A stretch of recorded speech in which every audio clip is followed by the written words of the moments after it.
Hi, I'm Ross Wendell. I'm the quality engineer at JR Manufacturing, and I've been here for 20 years. The history of JR is pretty interesting, actually. Started out making citronella buckets. When I started, it was right when we got into the automotive industry. In the 20 years I've been here, the footprint we have now compared to then is incredible.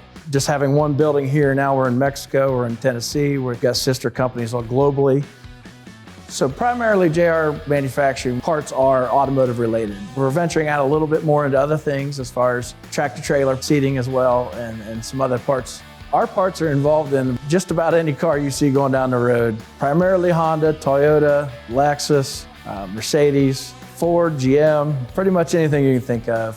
I think our specialization is definitely the technology that we put into machines. The robots are a huge part of that. JR was definitely ahead of the curve on that. We've got almost 200 robots out on our floor right now. It's really impressive to see. And the fact that we're actually building them in-house is neat as well.